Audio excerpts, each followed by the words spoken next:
Bwana, huu mzigo unazidi kusonga mbele mdogo mdogo, taratibu kabisa. Bwana, hii ikiwa ni sehemu ya 14. Mimi naitwa Uncle J na nikwambie tu kwamba mzigo umetayarishwa na kuandaliwa na Edazeria G Msulwa. Hii ni sehemu ya 14.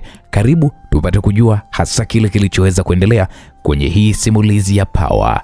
Bwana, hii ndo Uncle J simulizi imepamba moto mtu wangu. Karibu kwenye sehemu ya 14. Bianca alinipiga busa la mdomoni mwangu na kisha akatoka nani hapa na kuniacha niko peke yangu.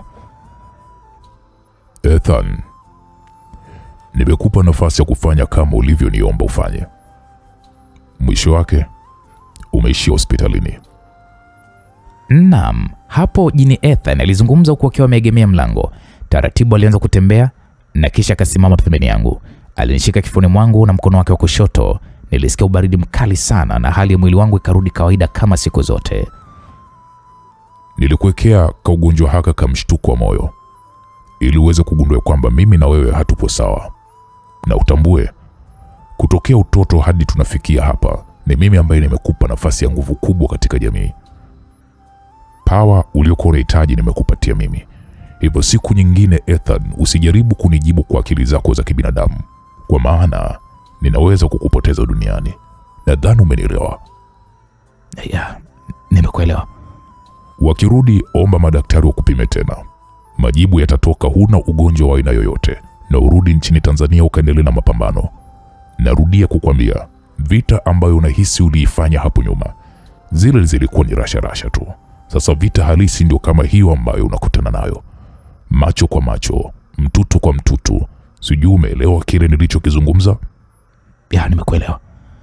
Alafu nina habari ambayo sio nzuri sana. Habari gani? Juzi mke wako Kamila alivyokuwa nafika nchini Tanzania, kwa bahati mbaya ndege aliyopanda ilipata ajali na kuanguka hapo uwanjani. What? Tulia. Kamila amevunjika tu mkono na majeraha madogo ya kuchubuka, ila abiria zaidi ya 190 walipoteza maisha. Ha? Sasa nini chanzo cha ajali? Hapo jini huyu Ethan aliwasha TV iliyopo humo chumbani. Aliweka channel inayorusha habari juu ya ajali hiyo ya ndege. Niliona picha mbili. Mtu mmoja ninamfahamu vizuri tu, ni mtoto wa Dani ambaye anaitwa Randy Dani, na huyu mwanamke nilikuwa simfahamu kabisa. Hao ndio waliosababisha ajali hiyo. Wanaendelea kutafutwa kwa udi na uvumba. Na nchi kama Marekani pamoja na Ujerumani wanaendelea kutafutwa kwa udi na uvumba, na nchi kama Marekani pamoja na Ujerumani wametuma wapelelezi wao kuhakikisha kwamba wanaongeza nguvu juu ya kukamatwa kwa watu hao. Inavyosemekana, mke wake huyo Randy amewaua marubani wawili wa ndege ambayo walikuwa wameipanda. Haya mambo yamekuwaje mpaka yanafika hapo? Yamekuwa kama hivyo yalivyokuwa. Kikubwa ni kumshukuru Mungu mke wako yuko salama. Kwa hiyo kwa sasa Kamila yuko wapi? Yuko katika ubalozi wa Ujerumani nchini Tanzania. Sasa hao waliosababisha hayo mauaji ya abiria wote hao, wewe hujui ni wapi walipo? Natambua ni wapi walipo. Sasa wasaidie basi serikali wakawakamate. Siwezi kufanya hivyo. Tupambane na hali zetu. Hizo hali za wengine tuachie wengine wapambane na hali zao. Naam. Jini huyu Ethan mara baada kuzungumza maneno hayo alipotea ndani ya chumba changu na kuniacha nikitazama habari hii inayoonyesha jinsi ndege hiyo ilivyopata ajali. Naam. Mlango wangu ukafunguliwa. Na Bianca aliweza kuingia ndani akiwa ameshika mfuko mweupe wenye maandishi yenye rangi ya kijani. Alitazama taarifa hiyo ya habari ilikuwa inafuatiliwa. Na kisha alichukua remote akazima TV.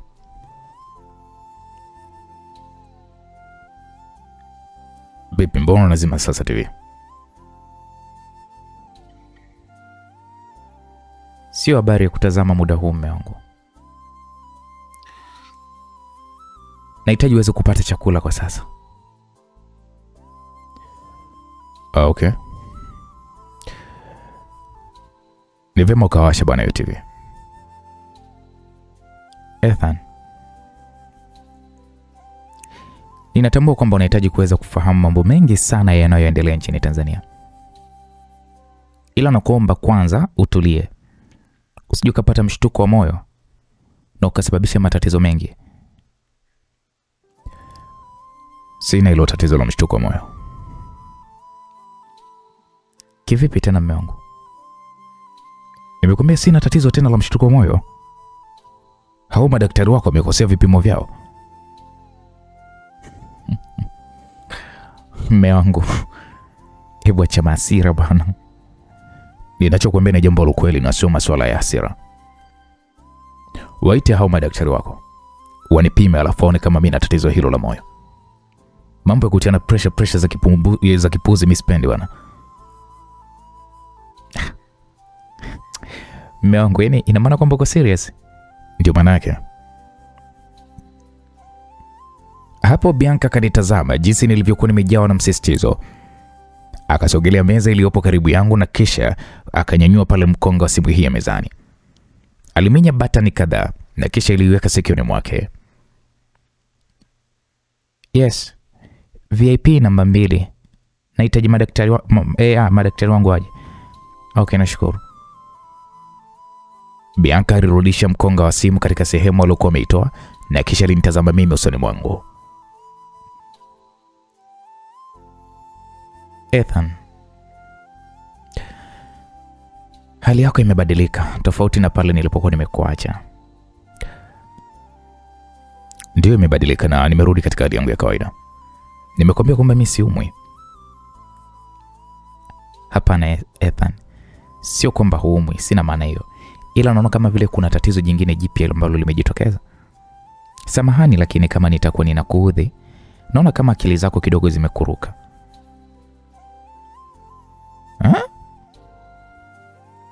Macho alinitoka huku nikimtazama Bianca aliyekuwa ameanza kurudi nyuma huku akionekana kunishangaa mno. Nikamwambia kwa hiyo mimi nimerukwa na akili, ndio maana yani mimi sina akili, si ndio? Muda huo madaktari waliingia humu ndani, wote walibaki wakiwa wamejawa na mshangao baada ya kunikuta mimi nikiwa nimeshuka kitandani. Bwana Klopp, una nguvu za kusimama? Ndio daktari, kwani mimi nilivunjika? Hebu rudieni vipimo vyenu vya kuweza kunipima. Ninahitaji kuweza kuondoka hapo hospitalini. Lakini bwana Klopp, ila inabidi uweze kupata muda kidogo wa kutulia ili mwili uweze kurudi kwenye hali yake kawaida. Oya daktari, sentensi yangu ya awali hujaweza kuisikia nilioizungumza ama ni vipi? Nimekuambia kwamba nahitaji unipime kama nina tatizo la moyo. Na ukikuta nina hilo tatizo la moyo nitakubali kuweza kurudi kitandani. Ila kama sina tatizo la moyo, niruhusu naweza kuondoka hapa. Mnahisi kwamba mimi nafurahia mimi kuendelea kukaa hapa kama mzigo? Nyie vipi bwana? Hapo madaktari hawa walitazamana kwa sekunde kadhaa, kwa maana ya kwamba nilikuwa ninazungumza kwa msisitizo mkali mno. Wakakubaliana na mimi nilichokuwa nimewaambia. Kwa hiyo tukatoka katika chumba hiki na moja kwa moja tukaelekea mpaka kwenye moja ya chumba cha vipimo. Wakaanza kunipima vipimo vyote hususan vya moyo, ambapo mwanzo waliniambia kwamba moyo una matatizo. Lakini madaktari hawa walishtuka kwa kushangaa kwamba haya ni maajabu. Hapo waliendelea kujawa na mshangao mkubwa mno baada ya kunipima tena kwa mara ya pili. Dokta, ni kweli? Ndio, hana tatizo. Imekuwaje dokta? Hata mimi sifahamu. Aise, sije kuna kitu kama hiki. Kwa mmegundua kwamba sina tatizo, si ndio? Ndio bwana Klopp. Basi naomba mnielewe ya kwamba muda mwingine mgonjwa anapozungumza ya kwamba hana tatizo mwe mnamuelewa, na sio kuamini tu mashine yenu haya. Na tudai kiasi gani? Bili yote hospitalini nimeshalipa mume wangu. Kwa hiyo hatudai, si ndio? Ndio. Okay, sawa, tuondoke. Nilizungumza hivyo huku nikitangulia kutoka ofisini humo. Nilimkuta mlinzi Mbilinyi akiwa msimama mlangoni. Mkurugenzi, vipi? Niko poa. Inabidi tujiandae kurudi Tanzania leo hii. Sawa mkuu. Unahitaji niandae mazingira ya usiri ya wewe kurudi Tanzania au niache watu waweze kukuona? Hapo nikajifikiria kwanza kwa sekunde kadhaa huku nikiwa ninamtazama bwana Mbilinyi usoni mwake. Nahitaji uwe siri. Sawa mkuu. Mlinzi huyu bwana Mbilinyi alitoa simu yake mfukoni na kuanza kuwasiliana na watu ambao yeye anawatambua yeye mwenyewe. Hapo mwanadada Bianca alionekana kutoka katika chumba hicho huku akiwa ameshika faili mkononi mwake. Kiukweli nina furaha kuona mume wangu umerudi katika hali yako ya kawaida. Ninaomba uweze kunisamehe kwa pointi ya kukuambia kwamba umechanganyikiwa. Usijali. Tunaondoka na ndege gani? Inabidi tulale hotelini kwanza mume wangu, na kisha ndo tutarudi nchini Tanzania. Hotelini tena? Ikiwa ninataka kupanda ndege sasa hivi na kuondoka nchini hapa, unazungumzia masuala ya hotelini? Hapana mume wangu. Hebu naomba basi uvumilie kidogo. Nahitaji kuhakikisha kwamba tunaondoka nchini hapa tukiwa tuna faida kubwa. Kuna wafanyabiashara wakubwa wanaodili na mambo ya mitandao ya mawasiliano. Hivyo tukionana nao, nina imani ya kwamba tunaweza kutanua zaidi mtandao wetu wa simu na kujikuta tukiendelea kupata pesa nyingi tu ambazo zitazidi kutukuza kiuchumi. Maneno ya Bianca kidogo iliweza kuniingia akilini mwangu, kwa maana katika swala la pesa hakuna ambaye anaikataa. Hata kama anamiliki kiwango kikubwa cha pesa, ila ni lazima atahitaji kukiongeza maradufu. Wana pesa lakini mume wangu, tambua kwamba mimi nimebase kwenye mambo haya ya hii biashara. Natambua faida na hasara ambayo tutahitaji kuweza kuitengeneza. Na siwezi kukupeleka kwa watu ambao hawana pesa. Lazima tupate pesa nyingi sana mume wangu. Na istoshe tumepoteza pesa nyingi kwenye kipindi hiki cha uchaguzi. Hebu tuangalie jinsi gani tunaweza kufix issue hiyo ya pesa. Okay, sawa. Alafu baadaye nikumbushe nikwambie kitu. Kitu gani? Baadaye wewe sema tu nikumbushe. Okay, sawa. Twende basi chumbani ukavae ubadilishe hizo nguo za hospitali. Hapo kweli tukarudi katika chumba ambacho nilikuwa nimelazwa. Mwanadada Bianca alinitolea nguo mpya alizokuwa ameninunulia, siku ambayo mimi hata sifahamu. Nikazivaa nguo hizo, tulichukua kila kilicho chetu na kisha tukaondoka hospitalini hapa, huku nikiwa nimevalia miwani pamoja na kofia ili watu au waandishi wa habari wasiweze kunifahamu kwa haraka, kwa maana ya kwamba umaarufu wangu sio Ujerumani tu au Tanzania pekee, bali karibia duniani kote. Kumbe hii nchi imejengeka namna hii. Nilimuuliza Bianca huku nikiwa ninatazama magorofa kadhaa yaliyokuwa yanafanania na magorofa yaliyopo katika bara la Ulaya pamoja na Asia. Nchi hii imejengeka kwa kweli. Hii watu wa Tanzania wao wenyewe wanapaita hapa Ulaya ndogo. Ni kweli ni Ulaya ndogo. Naona wazungu wako wengi. Huku wamechanganyika na Waafrika. Hivi hii ndo ile nchi ya Mandela kwani hukuwahi kufika katika nchi hii? Hapana, kwa kukaa kwangu kote Tanzania sijawahi kufika hapa ise. Basi ni sehemu nzuri sana mume wangu. Bianca alizungumza huku akiwa amejawa na furaha. Taratibu akakigemesha kichwa chake katika bega langu la upande wa kulia. Bwana Mbilinyi, mbona uko kimya? Hapana mkuu. Ninawapa nafasi mzungumze na madamu hapa, kwa maana kwamba siku kadhaa zilizopita hakuwa katika hali hiyo ambayo ya furaha. Alikuwaje? Hapo Bwana Mbilinyi akageuka nyuma na kunikabidhisha simu yake. Niliona video aliyokuwa amemrekodi Bianca akinililia kwa uchungu mno, huku Bianca akionekana kumwomba Mungu. Wewe Mbilinyi, kumbe umenirekodi jamani.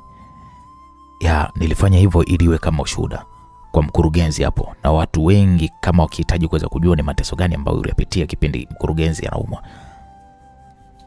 Mlinzi huyu Mbilinyi alizungumza kwa furaha, huku dereva wa gari hili walilokuwa wamelikodisha lilikuwa likiendelea kutuendesha kwa mwendo wa kawaida kabisa. Ila mke wangu alilia mpaka umekuwa mwekundu. Jamani. Ndio, ona hapo ulivyokuwa mwekundu. Ila mkurugenzi, unajua nini? Sijui, niambie. Tanzania kule kuna wanawake wakoa na wanawake wa kuchapa unatembea. Samani kwa kutumia msemo huo, ila kusema ukweli niwe mwazi. Mke wako anakupenda sana. Mke wako anakuthamini. Alikuwa hali wala anywi. Mule chumbani kwa mara kadhaa nilikuwa ninaingia na mkuta akiwa amepiga magoti akisali. Vyakula nilivyokuwa ninamletea alikuwa ni mtu wa kuvitupa tu kwenye dustbin. Na unajua mkuu, ilifikia hatua nikawa nina wasiwasi. Nikawa najiuliza, je, ikitokea umelala mwezi mzima kitandani, tutampoteza naye?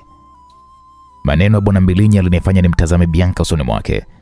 Yakanifanya nijawe na huzuni pamoja na imani kubwa sana ambayo yeye ananiamini, lakini nilijikuta nikiwa nina huzuni kusema ukweli. Nikamfungua Bianca kitenge chake alichokuwa mikizungusha kifoni mwake. Sikuamini nilipomwona maeneo ya shingoni, jinsi alivyokuwa amebonyea kutokana na kukonda. Mkurugenzi, hakika hapo una mke mkurugenzi, una mke kabisa uko. Yaani katika wanawake 100 kumpata mtu kama madamu hapo, labda ni mmoja tu ama wawili. Aliweka pembeni utajiri wake, aliweka pembeni cheo chake, alijishusha mbele za Mungu na kumlilia kila siku. Hakujali kama hospitali au madaktari walikuwa wanaweza kukuokoa, ila alilia kwa ajili yako. Unajua kuna muda hata mimi aliniliza, japo ni jasiri, ila kwa hali ambayo alikuwa nayo akikata mipia niliumia sana mkuu. Bwana Mbilinyi alizungumza maneno hayo yaliyoanza kumfanya Bianca kumwagika na machozi. Huruma na upendo wangu ambao kidogo ulianza kujawa na mashaka dhidi ya Bianca vilianza kuchanua taratibu. Tukafika hotelini na tukashuka kwenye gari hili, tukapitiliza mpaka kwenye lifti. Mbona dereva hamjamlipa pesa yake? Mkuu, tulishalipa. Tumeilipa kampuni yao. Hivyo anatupeleka popote ambapo sisi tunataka. Na kama kutokuwa kuna kiasi chochote kilichozidi basi tutakiongezea. Bwana Mbilinyi alizungumza huku akiminya batani ya lifti tuliokuwa tumeingia. Bianca, unajua hakuzungumza kitu chochote zaidi tu ya kuweza kuungangania mkono wangu huku uso wake akiwa umeuelekezea chini. Lifti ikafika katika ghorofa 22. Tukatoka katika lifti hii, tulianza kutembea katika koridoro hii. Bwana Mbilinyi alitoa kadi pale kufungulia mlango huu, na baada ya kufungua mlango akawa ndo mtu wa kwanza kuingia ndani kuhakikisha kama kutokuwa kuna jambo lolote baya basi ataweza kutulinda. Katika eneo hili kuna sebule kubwa pamoja na milango mingine miwili iliyopo katika hii koridoro. Yaani kuna vyumba viwili. Ndio mkuu. Hapo Bianca alinishika mkono. Tukatembea mpaka kwenye chumba kimoja ambacho kwa ndani ni kikubwa na kina kitanda kizuri tu. Bianca alinikumbatia kwa nguvu. Alianza pale kuangua kilio cha furaha. Ethan, ninakupenda. Nakupenda sana mume wangu. Nisamehe kwa kila jambo lililotokea kwenye familia yangu. Bianca alizungumza huku taratibu akianza kupiga magoti. Kabla kufika chini nikamwahi na kisha nikamnyanyua.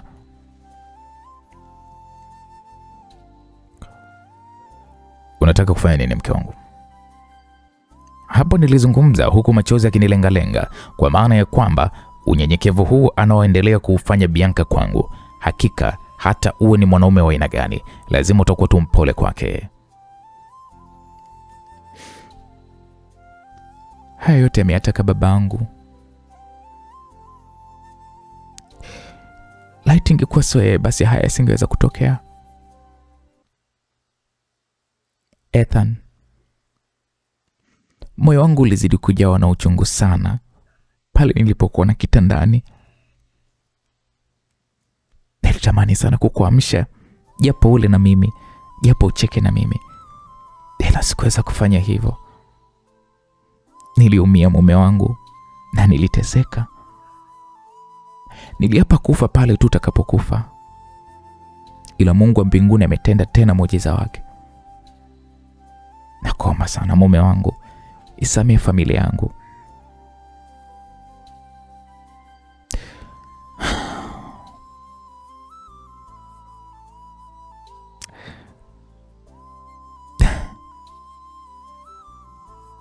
Hata mimi mwenyewe nimekuwa nikilia. Mamangu amekuwa akifunga na kusali kuhakikisha kwamba wewe unarudi katika hali yako ya kawaida. Na kweli Mungu amejibu maombi yetu. Bianca alizungumza maneno hayo kwa upole na unyenyekevu sana, huku akiwa ameshika mikono yangu. Ethan,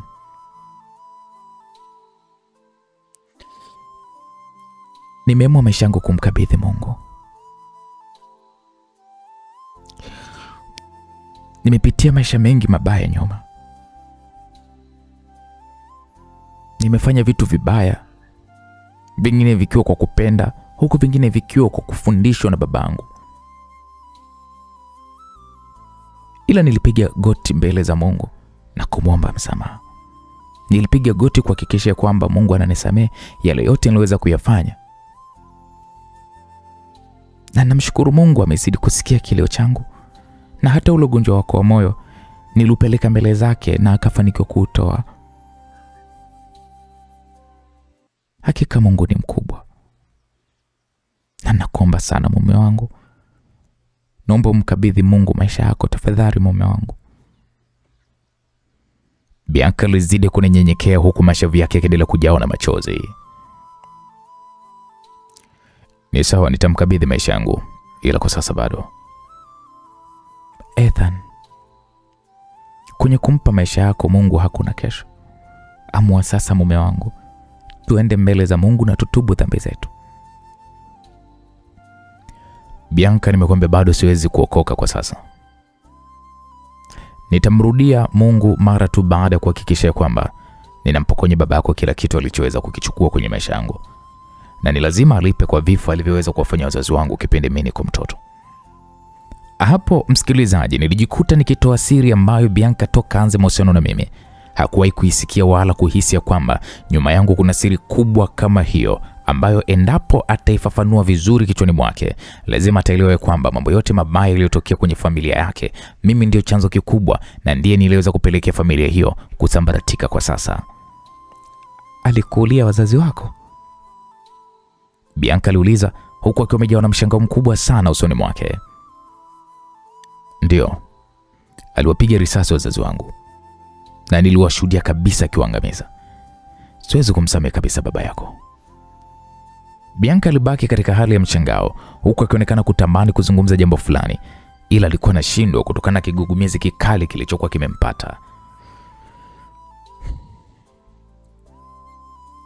Nisikilize Bianca. Baba yako ni adui yangu nambari 1. Na nitahakikisha kwenye maisha yangu ninatafuta nguvu kuhakikisha kama ni kupambana naye basi nitapambana naye kikamilifu hadi nihakikishe kwamba anashuka na anakuwa maskini mkubwa kama alivyoweza kupokonya madini ya baba pamoja na mamangu. Ethan, unataka kuniambia kwamba ule mgodi ni wa babako? Lile eneo ni la babangu. Ila umaskini wa babangu na kutokuwa na nguvu ya pesa aliweza kumdhulumu. Ni bora hata angemwacha hai tukaendelea kuteseka na maisha haya, ila alikwenda mbali zaidi kwa kuwaua, tena usiku mvua ikinyesha huku radi zikiwa zimetanda angani. Niliogopa sana, na vijana wake akiwepo yule aliyekuwa amenishambulia kwa risasi walimbaka mama yangu mbele yangu na kwenda kunitupa mimi kwenye maporomoko yaliyopo eneo lile la mgodini. Waliamini kama nimekufa. Walijua kwamba nimeangamia, na ndio maana hadi leo hii baba yako anatawala na kumiliki ule mgodi bila ya bughudha yoyote. Nipo hai na nitarudisha kila kilicho changu alichoweza kunipokonya. Hapo nilizungumza kihisia, chozi lilinitoka usoni mwangu. Bianca alibaki mdomo wazi. Taratibu alinishika mkono na akataka kukaa kitandani kwa upole. Ethan, kwa nini hukuniambia yote hayo ikiwa tunashirikiana kwa kila jambo? Bianca aliniuliza kwa sauti ya upole huku naye machozi yakimwagika usoni mwake. Unahisi kwamba ningekuambia ukweli leo hii ningekuwa na wewe? Je, leo hii ningekuwa ninapumua hapa duniani? Je, leo hii ningekuwa nimewekeza nchini Tanzania? Hapo nilizungumza kwa uchungu huku nikiendelea kumtazama Bianca. Bianca ambaye amekuwa ni mnyonge na alikuwa ni mpole mno. Nisikilize Bianca. Baba yako angekuwa rahisi, unahisi ningeweza kupambana naye? Vipi ikiwa ana mamlaka ya kila aina? Ningepambana naye vipi? Nilihakikisha kwamba baba yako haikanyagi Ikulu. Sikuumia kupoteza pesa zangu kwa ajili ya kuhakikisha nakosa cheo hicho, na namshukuru Mungu ya kwamba nimefanikiwa katika hilo. Hapo nilijikuta nikitoboa siri nyingine ambayo sio rahisi kwa Bianca kuweza kuniamini kwa haraka, kwa maana kwamba jinsi nilivyokuwa ninahangaika juu ya familia yake kuhakikisha kwamba baba yake anaingia madarakani kwa namna yoyote ile, Ni ngumu kwa sasa yeye kuweza kuniambia kwamba mimi ndiye nilimdondosha baba yake. Ethan, ni wewe? Ndio, ni mimi. Na bado nipo kwenye mapambano ya kuhakikisha kwamba baba yako anarudisha kila kitu.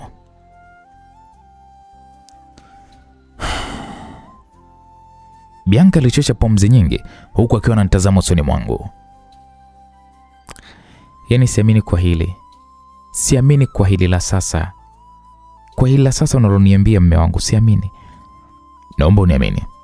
Je, nahitaji kujua kwamba upo na mimi au haupo na mimi kwenye huu mpango? Ethan, nilishakueleza kwamba nipo na wewe katika kila jambo. Mimi nipo tayari katika hili. Ila nakuomba jambo moja uweze kunikubalia. Siwezi kukukubalia kama sijaweza kulifahamu hilo jambo lenyewe. Nakuomba usimue baba. Sihitaji dhambi ya damu yake iwe juu ya familia yetu, hususan kwa vizazi vyetu. Kumbuka tutakuwa tuna watoto. Je, akija kufahamu kama wewe na baba mlikuwa na uadui na wewe ukachukua maamuzi ya kumuua baba, unahisi ni kitu gani ambacho kinaweza kwenda kutokea hapo? Mume wangu, sikukatazi kufanya hayo uliyopanga kuyafanya kwa baba, kwa maana kwamba ni mambo uliyokusudia kutoka moyoni mwako, ila swala la kumuua tu ndo ninaomba uweze kumsamehe. Sawa? Sawa mume wangu. Nimekuelewa mke wangu, ila kwa ajili yako nitampa msamaha, ila nakuomba ya kwamba usinisaliti katika hili. Nadhani umenielewa. Siwezi kufanya hivyo mume wangu. Kweli? Kweli nakuapia kwa jina la Mwenyezi Mungu ninayemwamini hivi sasa. Siwezi kufanya hivyo mume wangu. Nashukuru na nafurahi pia kuweza kusikia hivyo.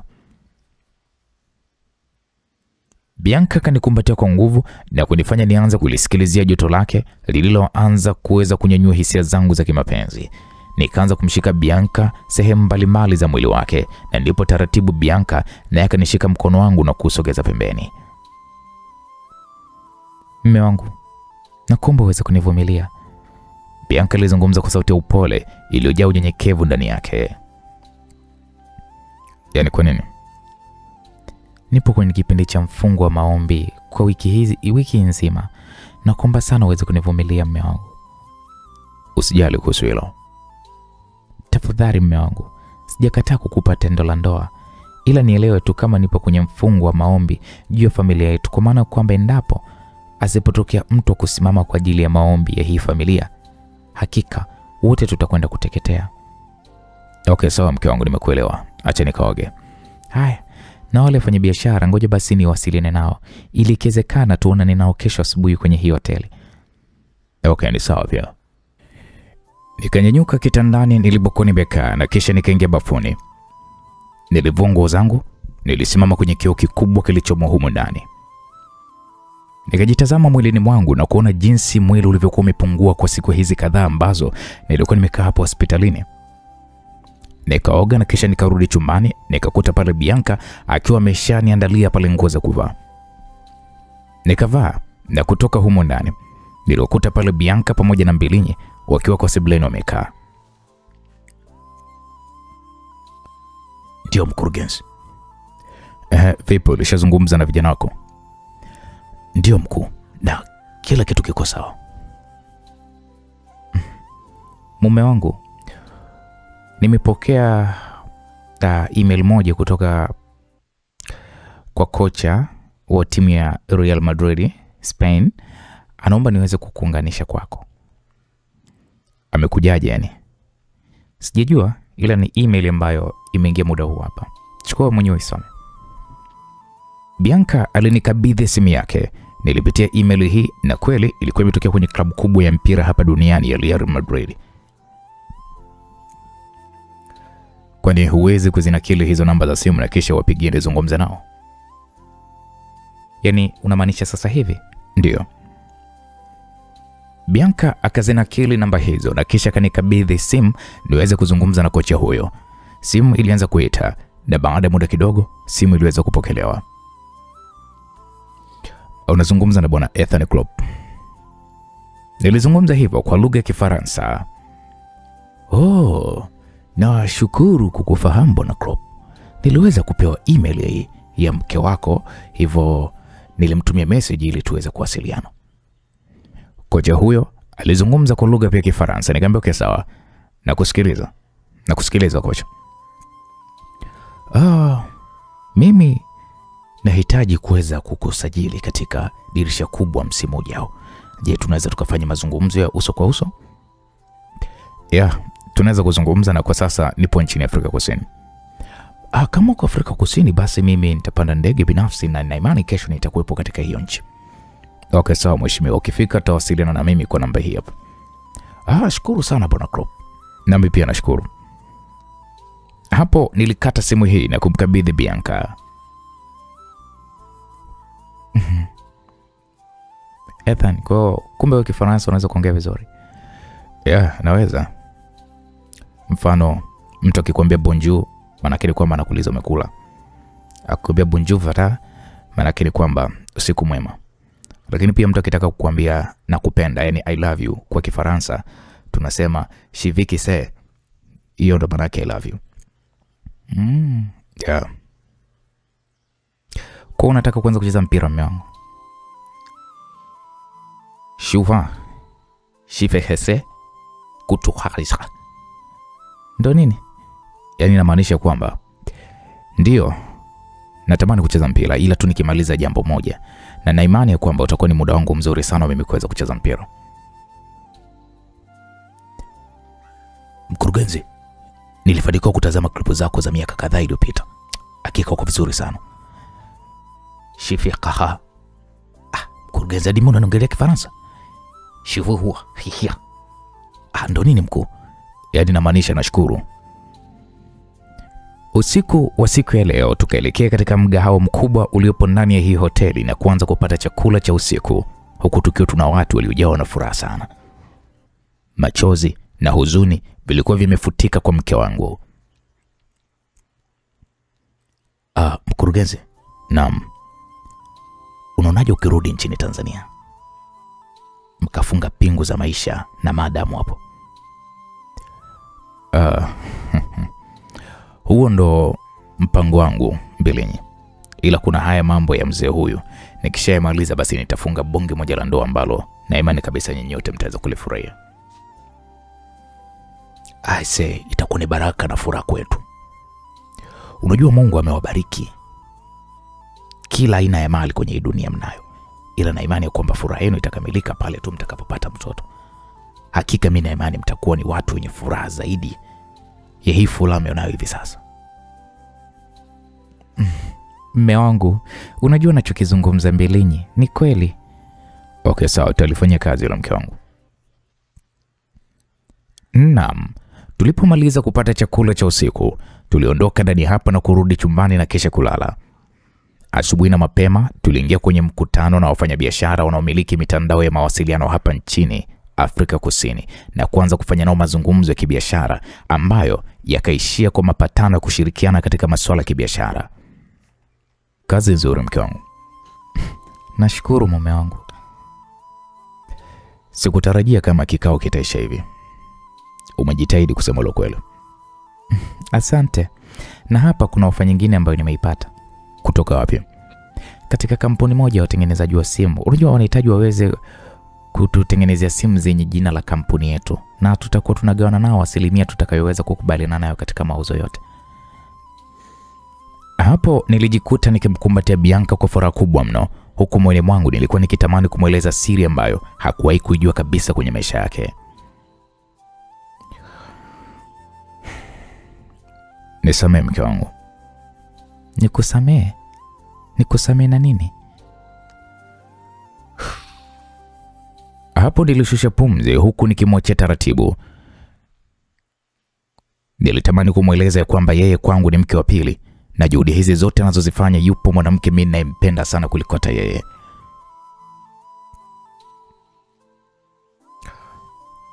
Kwa kila jambo baya nililolifanya bila wewe kuweza kufahamu. Mume wangu, tambua Mungu ndiye anayetambua ukweli wa kila moyo wa binadamu. Nimekusamehe mume wangu, na nipo nawe bega kwa bega katika maisha yangu. Naam, msikilizaji, jioni ya siku ya leo nilikutana na kocha wa timu ya Real Madrid katika moja mgahawa uliopo katika hii nchi. Mlinzi wangu Mbilinyi hakuwa mbali sana ili kuhakikisha kwamba anatulinda na jambo lolote baya ambalo linaweza kutotokea.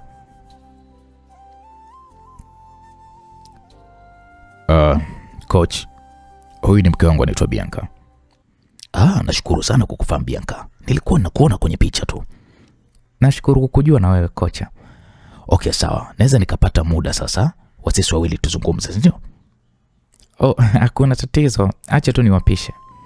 Bianca alinyanyuka na kisha alihamia katika meza ya pembeni.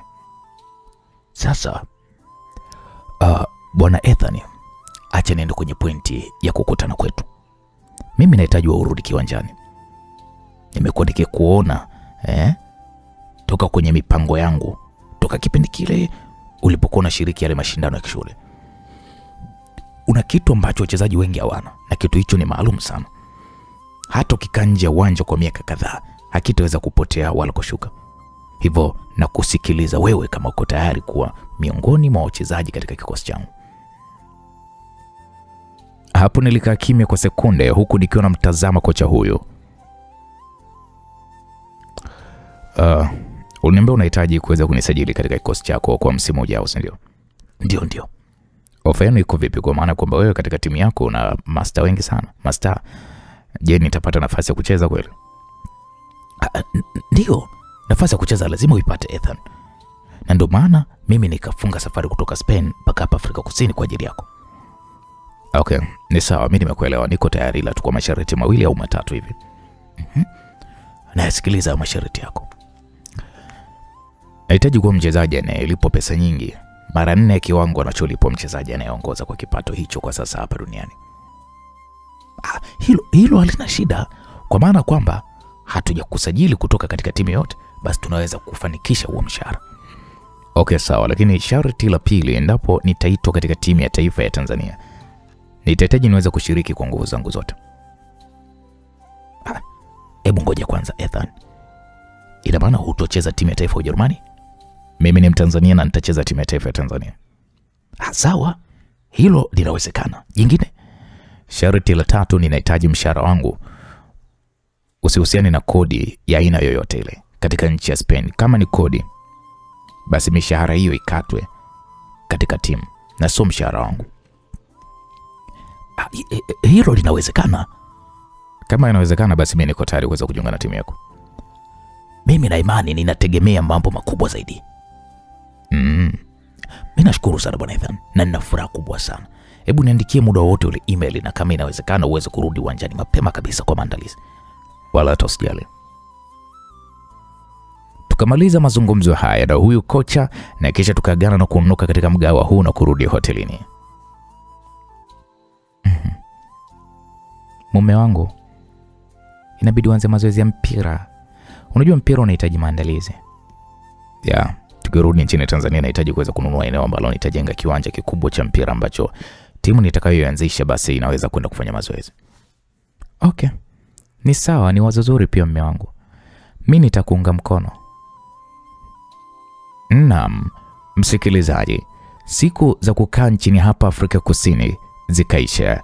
Tukapanda ndege na kuanza safari kurudi nchini Tanzania kimya kimya, huku vijana wa Mbilinyi wakiwa wamejiandaa kutupokea katika uwanja wa Mwalimu Nyerere jijini Dar es Salaam. Inabidi tukifika Tanzania usionekane hadi pale tutakapojua hali halisi ya nchi na inakwenda vipi. Bianca alizungumza kwa kuninong'oneza huku akiwa pembeni yangu. Nikamwambia usijali mke wangu, na pia nina mpango wa kuweza kununua nyumba. Ya aina gani? Au kwa nini usijenge nyumba ambayo unahitaji wewe mwenyewe? Lipi bora, kununua au kujenga? Bora ujenge. Ila nyumba ninayohitaji ni ya siri sana, ambayo baba yako hataweza kuwa na mawazo ya kwamba mimi nimeweza kuishi kwenye nyumba kama hiyo. Kama hapa tukisema kwamba twende kwako moja kwa moja, inaweza kuleta shida. Ila ni kweli, hapa inabidi nifikie nyumbani kwa Mbilinyi, na nyumba ikishapatikana basi nitahamia. Nyumbani kwa Mbilinyi? Hapana, tufikirie sehemu nyingine. Hotelini mimi siwezi kufikia na Mbilinyi, na wewe ndio watu ambao mimi naweza nikasema ndio naoamini kwa hivi sasa, wewe pamoja na Mbilinyi. Ngoja basi tufike afu tutajua ni kitu gani kilichoandaliwa. Majira saa 6 za usiku tulifika katika jiji la Dar es Salaam. Tuliwakuta vijana wa Mbilinyi wakiwa wametengeneza pale mazingira ambayo hakuna mwandishi wa habari anayeweza kufahamu. Tukaingia kwenye gari na safari ya kuondoka eneo hili ikaanza. Nyumba mlioiandaa ni salama? Ndio mkuu, ni salama kabisa. Kijana wa Mbilinyi anayeendesha gari hili alizungumza, huku gari jingine la vijana wake likiwa limetangulia mbele yetu. Tukafika katika nyumba moja iliyopo nje kidogo ya jiji la Dar es Salaam. Tuliokuta walinzi wawili wakiwa wameimarisha pale ulinzi katika hili eneo. Mkuu, hii ni nyumba salama na nina imani utayapenda haya mazingira. Mlinzi wangu huyu Mbilinyi alizungumza huku tukishuka kwenye gari zilizokuwa zimeingia kwenye uzio nyumba hii iliyojengwa vizuri sana, japo ni ndogo kiasi. Geti likafunguka na walinzi wawili wakatangulia mbele na kisha tukaingia ndani ya hii nyumba. Wow, ni nzuri mme wangu, Bianca alizungumza kwa furaha huku akiendelea kutazama mazingira ya hii nyumba. Ni nzuri mke wangu. Kuna baadhi ya vitu inabidi mheshimiwa tuweze kukuonyesha. Mlinzi mmoja alizungumza huku akichukua remote ndogo iliyopo mezani. Mkuu, hii nyumba imetengenezwa kwa umaridadi wa hali ya juu. Jambo la kwanza, hakuna risasi ambayo inaweza kaingia ndani ya hii nyumba. Kwa mfano nikiminya batani hapa, sehemu zote zenye upenyo zinakuwa hivi. Hapo tulianza kuona milango pamoja na madirisha ya chumba yakianza kufunga kila sehemu yenye dirisha na mlango. Mkuu, hapa ataiwaje? Mtu akiwa nje hawezi kuingia, wala aliyopo ndani hawezi kutoka nje. Wow, ni nzuri. Ndio mkuu. Alafu jambo la pili, kuna TV yetu hapa. Unaweza kuweka upande mmoja unaonesha TV kama kawaida na upande mwingine wa picha unaonesha video za CCTV kamera. Nyumba imejitenga, haina majirani. Hivyo kama kuna gari au mtu ambaye atasogelea eneo hili la nyumba au eneo la nyuma zaidi ya mita 200, kama utakuwa unaangalia TV, basi picha itabadilika na kuwa kwenye video za CCTV kamera na utaweza kumwona mtu huyo. Kama hatakuwa na madhara ya aina yoyote, basi unaweza kurudisha katika eneo la kutazama TV. Na mfumo huu upo kwenye TV zote za humo ndani. Kuna TV ya chumbani, bafuni, jikoni na hapa sebuleni, na zote zipo katika mfumo mmoja. Naam, kijana huyo alitoa maelezo ambayo kusema ule ukweli nilikuwa nimeyapenda. Jambo jingine mkuu ambalo ni geni kwa hapa Tanzania, tumekuwekea mfumo wa scanning pale getini. Endapo gari au mtu yote akiingia akiwa ameficha silaha aina yoyote, kuanzia bunduki, kisu, panga na hata kiwembe, basi getini pale kuna alarm maalum pale tumekuwekea ambayo itakujulisha wewe au itafanya uweze kutambua huyu mtu ana kitu ambacho ni cha hatari. Okay, sawa, hilo nalo pia nimelikubali. Alafu mkuu, pia sisi walinzi tumeweka alama za fingerprint ambazo system ya scanning inaweza kututambua mara tu tutakapoingia pale getini. Hata kama tuna silaha, basi alarm inaweza kupiga. Mbona sisi tulivyoingia haikupiga alarm? Muda ambao mnaingia nyinyi, ule mfumo tuliuzima. Hatukuhitaji kuwafanyia surprise. Tulihitaji kutoa maelekezo kwanza na kisha ndo tuwaeleze. Okay, hapo nimeelewa. Lakini mkuu, jambo lingine la mwisho ambalo ni kubwa zaidi. Hii nyumba tumeweza kuweka bunduki 4 kwenye kila kona ya ukuta uliozunguka hii nyumba. Bunduki hizi unaweza kuziongoza kwa simu hii popote pale utakapoweza kuwepo ndani ya Tanzania. Endapo mtu ataingia humu ndani ya hii nyumba pasipo idhini au alikuwa na lengo baya, basi cha kufanya ni kuzitumia hizo bunduki. Labda ngoja nikuoneshe kwa mfano. Kijana huyu alianza kuminyaminya kioo cha simu hii aina ya tablet. Mkuu, kama unavyoona hizi bunduki zinavyojitokeza chini ya ardhi taratibu, na tumeziwekea bomba ambalo zinaweza kupanda mpaka zikipita ukuta huo. Na hapa unaweza kuzigeuza jinsi ambavyo unazitaka, na tunaweza kuzitumia zote 4 kwa wakati huo mmoja, au tunaweza tukatumia moja moja kutokana na upande alipokuwa adui, au ndani ya ukuta au nje ya ukuta. Kijana huyu alizungumza huku akiwa anaendelea kuzungusha bunduki hizo za kisasa ambazo hakika sijui utaalamu kama huu wameutolea wapi, I don't know. Mkuu, kila bunduki moja ina mkanda wenye risasi 500, na endapo itampiga mtu mguuni, basi inaweza kumkata mguu wake kama bosi ulishawahi kuona filamu ya Rambo, basi ile bunduki aliyokuwa anitumia basi inaendana kabisa na uwezo wa hizo bunduki. Jamani, hebu ngoja ni kwanza, ujuzi wote huu mmeutolea wapi? Mimi nilisoma masuala ya usalama katika nchi ya Korea Kaskazini. Hivyo mambo haya yote ndio mambo yetu haya, na wenzetu wanatumia hizi teknolojia kwenye nchi zao. Utakuta nyumba haina mtu, ila eneo utakapolisogelea tu basi hizo risasi zake utakula soza mchezo. Okay, hapa sawa. Nilikuwa nafikiria kununua nyumba, ila hii inatosha. Na mmeijenga kwa muda gani? Mimi niliweza kuwapa maelezo ya kujenga nyumba hiyo kipindi tunaelekea nchini Afrika Kusini, na waliweza kushirikiana na kampuni moja ya Korea Kaskazini. Na kazi tunashukuru Mungu kwamba imekamilika katika muda mfupi na ipo katika uimara wa hali ya juu. Hapo mlinzi huyu Mbilinyi alinijibu swali langu hili na nikafanya ndingishe kichwa kwa kukubaliana na kazi hii nzuri waliweza kuitenda. Niseme tu kwamba nashukuru kwa juhudi zenu zote. Na imani hapa nitakuwa niko salama zaidi. Tunashukuru sana mkurugenzi. Lakini jambo lingine, kesho gari lako la kutembelea tutalileta na maelezo yake yote tunayo. Kila kitu tutakupatia kesho. Nashukuru sana kwa kila juhudi mlioifanya. Hii nyumba ina vyumba viwili vya kulala. Hivyo karibu sana mkurugenzi. Nashukuru sana. Kijana huyo akatuonyesha pale vyumba hivi na kisha tukatoka nje na kuzunguka eneo la nyuma la hii nyumba. Tukakuta pale kuna swimming pool. Sio tu swimming pool, tulikuta pia baa ndogo, gym ya kufanyia mazoezi pamoja na bustani nzuri ambayo bado mawe yake haijakuwa vizuri. Baada ya kuifahamu hii nyumba vizuri, mlinzi wangu Mbilinyi akaomba aweze kuondoka ili elekee kwenda kuiona familia yake. Sikuwa na kipingamizi zaidi ya kumruhusu na wakasalia pale vijana wachache. Wasije wakawa wameweka kamera humu ndani, wakawa wanatukula chabo kila tunachokifanya. Bianca alizungumza huku akiangaza macho huku na kule ndani ya hiki chumba cha kulala. Nikasema hapana bwana, wangetuambia kama kuna kamera.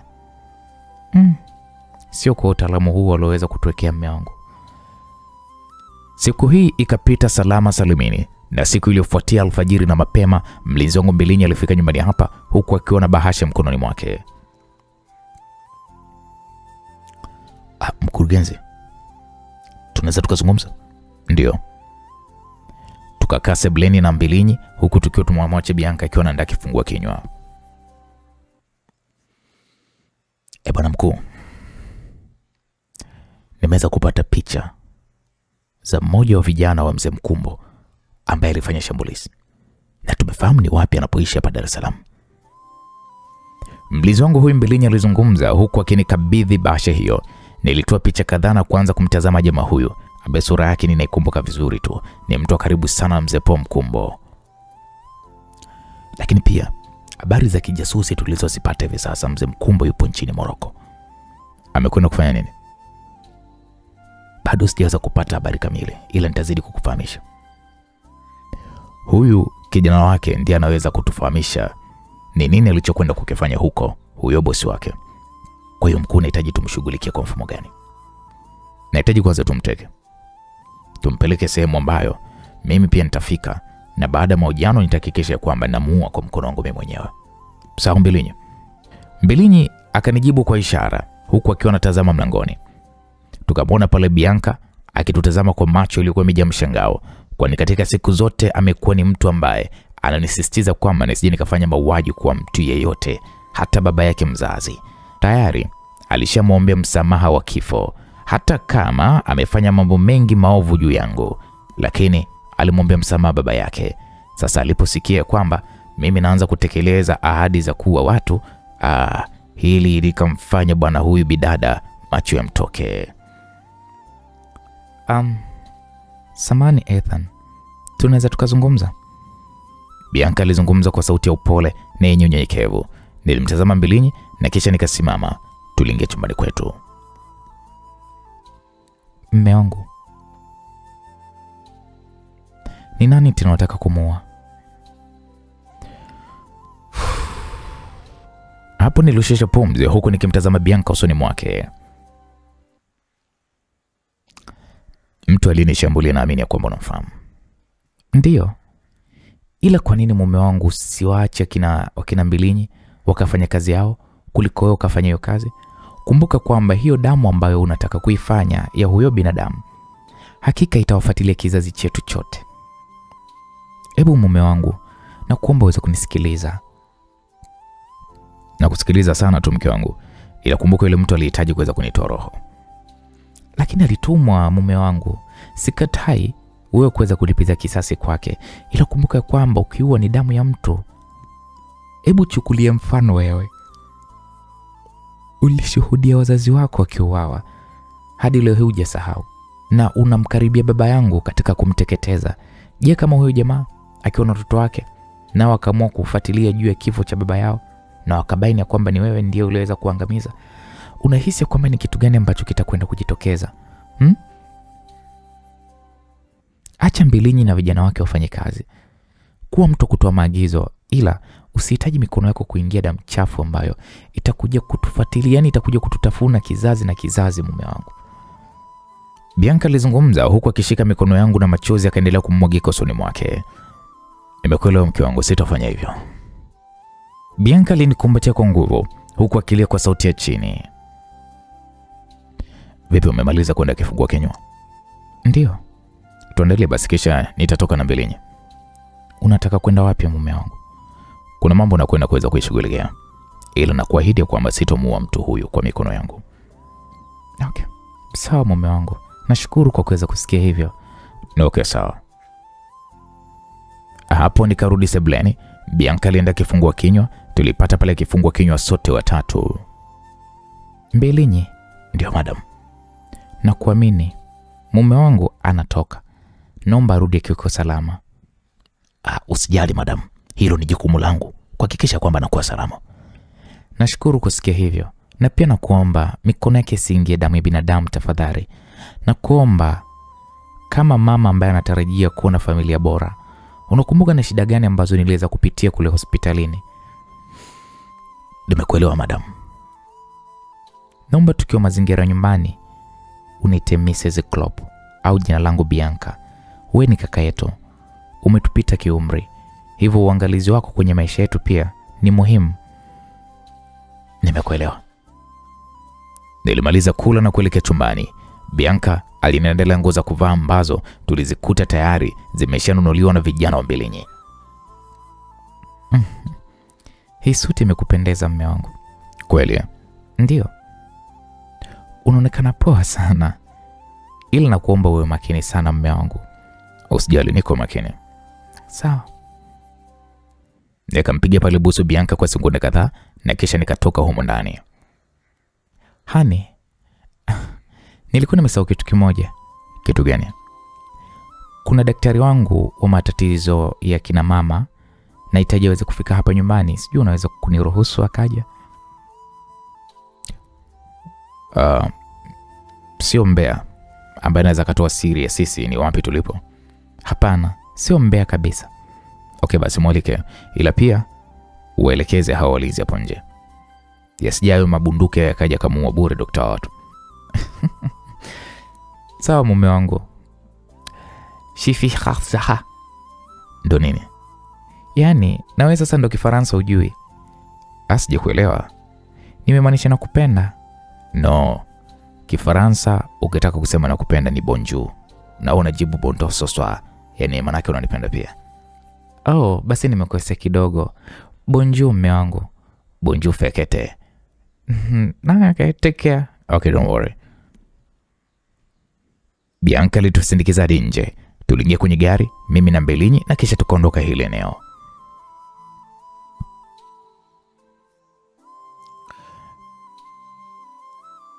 Nahitaji tuelekee ubalozi wa Ujerumani.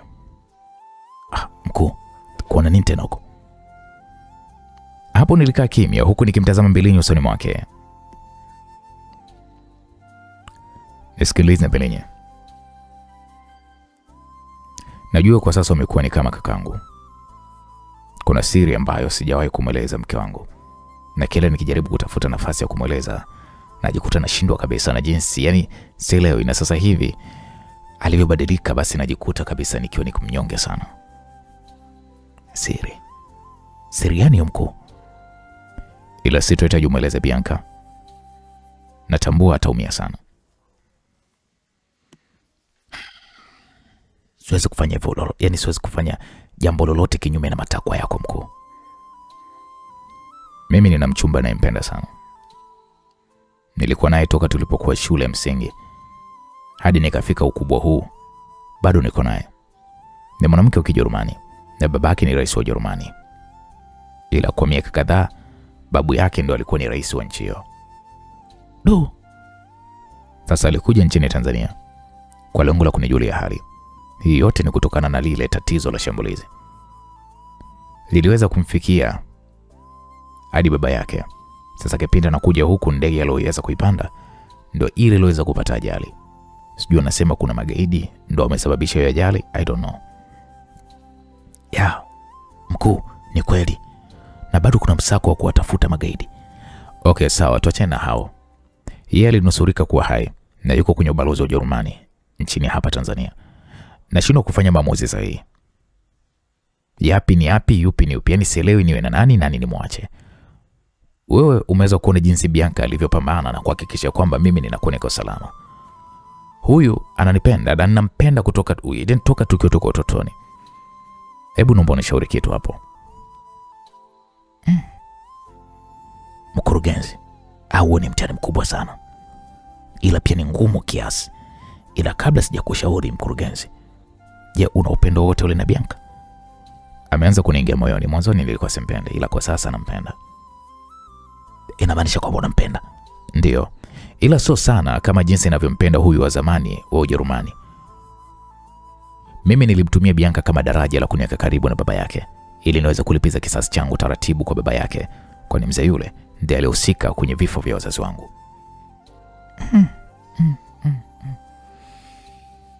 Mkurugenzi, sasa huo ni mtihani mkubwa sana. Ila ngoja nikwambie kitu kimoja mkuu. Bianca anakupenda sana. Bianca amejitoa kwako kwa jambo la aina yoyote lile, mpaka amekubali kumsaditi babake ambaye amemkuza kutoka utotoni mpaka hapa alipofikia.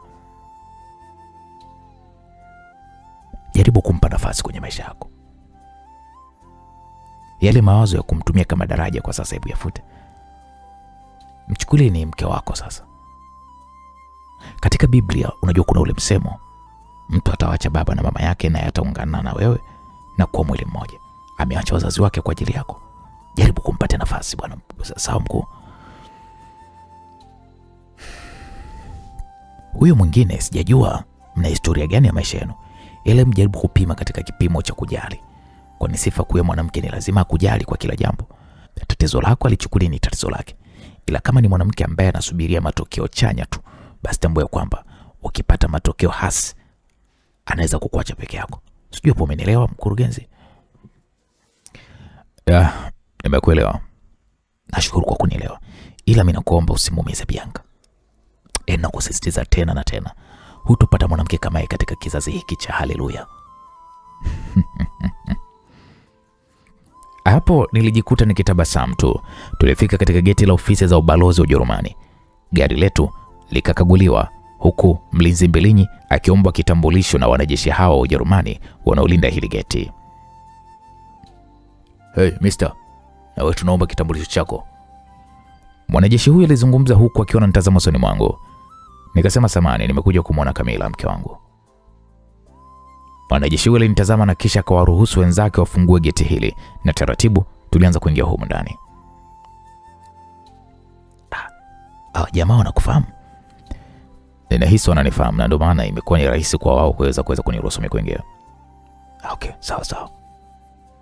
Hapo nilimwona Kamila akishuka kwenye ngazi na kuanza kukimbilia huku lilipo gari letu. Nilifungua mlango nikashuka, tulikumbatiana kwa nguvu huko Kamila akiwa analia kwa uchungu mno. Hakofia wingi wa watu waliomo katika ofisi hizi, lakini aliweza kunipiga mabusu huku akitoa mihemo mizito ya kimahaba. Ethan, ni wewe? Ndio, ni mimi mke wangu. Asante Mungu aisee. Nilijua kwamba umekufa. Hapana, sijakufa, niko hai mpenzi wangu. Hapo walinzi wa Kamila hawakucheza mbali na sisi, huku Mbilinyi naye akiwa yuko karibu yangu. Nakupenda sana Ethan. Nakupenda sana mume wangu, Kamila alizungumza huku akilia kwa uchungu mno. Ninakupenda pia mke wangu. Twende ndani, Kamila alizungumza huku akiniachia. Tulianza kuondoka hili eneo na kuelekea katika nyumba wanayoishi wafanyakazi wa ubalozi. Tukaingia kwenye moja ya nyumba na walinzi wetu wakabaki nje. Kamila kwa haraka alianza kuvua nguo zake na kisha akanivua koti langu la suti pamoja na shati langu. Nilimnyanyua na kumkalisha kwenye meza ya chakula.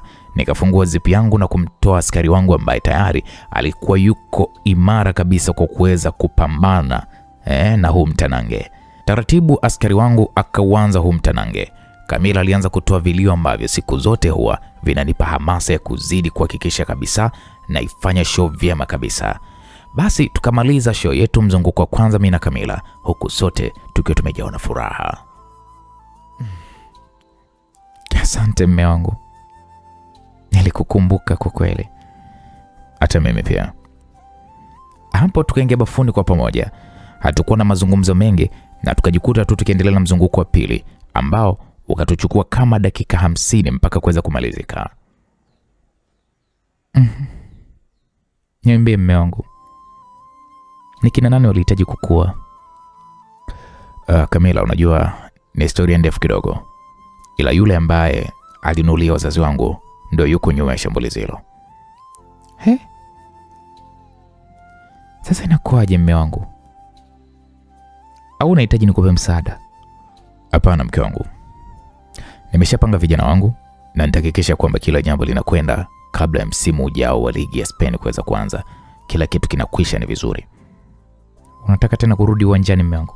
Yeah. Wow, ni jambo zuri. Harakisha basi mume wangu hiyo mipango yako ili tufunge pingu za maisha. Vipi, mbona kigugumize? Amna, unajua usijali mke wangu. Nitahakikisha kwamba tunafunga ndoa yetu mapema sana. Pole kwanza kwa ajali. Asante. Ni Mungu tu ndo ameweza kunisaidia, kwa maana kwamba ni watu wengi sana ambao wameweza kufariki. Pole sana. Ulikuwa wapi baada ya shambulizi lile? Kwa maana kwamba kuna habari nyingi sana ambazo nilikuwa nikizisikia kwenye mitandao ya kijamii kuhusiana na wewe. Nilikuwa niko Afrika Kusini kwa ajili ya matibabu. Nilipata tatizo la mshtuko wa moyo. Oh jamani. Pole sana mume wangu. Asante. Ila hali yako sasa hivi sinaendelea vizuri? Yeah, inaendelea vizuri kwa sasa na sina tatizo hilo tena. Naam. Kweli bwana. Tukaelekea chumbani na Kamila akachukua simu yake akanikabidhi. Nilishtuka kuona picha Bianca ikiwa katika simu yake. Nataka kujua huyo ni nani mume wangu? Swali la Kamila likanifanya nikae kimya kidogo huku nikitazama picha hii ya Bianca.